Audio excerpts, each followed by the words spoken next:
Greetings. Post-surgery, day 1, rotator cuff. My name is Brad Lavoie, and I had my surgery yesterday. The full thickness tear of our rotator cuff was repaired. The surgeon was able to get most of the muscle back to where it was because it was quite a nasty tear to begin with. And the good news is that I should have full functionality after, a significant amount of time has passed. And that varies with everybody, so we'll see how it goes, and that's another reason why I'm putting this YouTube site up. I am wearing glasses because the simple act of putting my arms up to put in contacts is simply not happening. So hopefully I'll be out of the glasses fairly soon because I really don't like them. But they're here to stay for now, otherwise I can't see.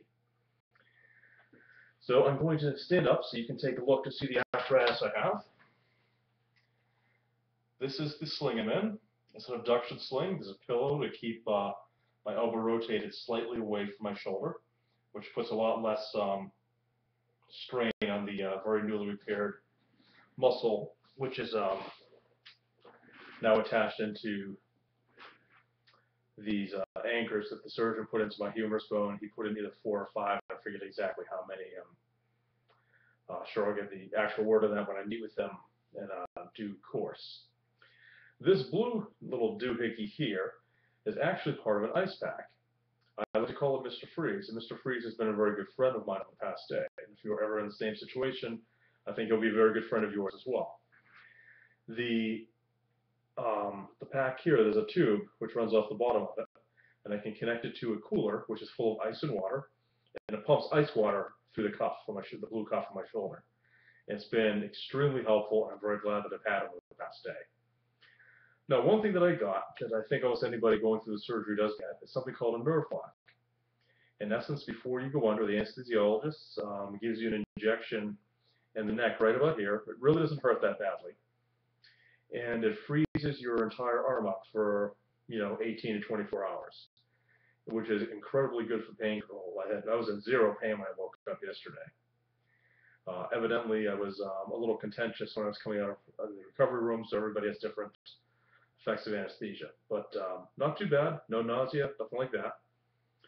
I've been taking Percocet for pain, but I haven't actually taken it about 6 or 7 hours now. And I'm trying not to overdo it on that, just use what I need for pain control. And like everyone's told me, if you're having this done, I'm sure you've heard the same thing, you need to stay ahead of the pain. But so far so good. I'll have another one before I go to sleep tonight. I am sleeping in a recliner, which has been fine. I've been sleeping fairly sporadically, just some cat naps. But again, for a day out of surgery, my pain level on a 1 to 10 scale is about a 3, which isn't too bad. It's manageable, which is important. So the tear itself was mostly repaired, so I'm looking forward to having functionality in the not too distant future. Physical therapy starts in 6 days, and I think that's about it. So overall, surgery went very well, and definitely another piece of advice I would give is be careful and take your time. Do not try to do anything out of sorts. Today I thought I was good enough to go take a walk, and I decided at the last minute, better to stay inside, stay on the couch as much as I can, and let myself heal. But I think we're going to be seeing things getting better, and I'll check back in with you in a few days. Thanks for watching, and have a good evening. Bye-bye.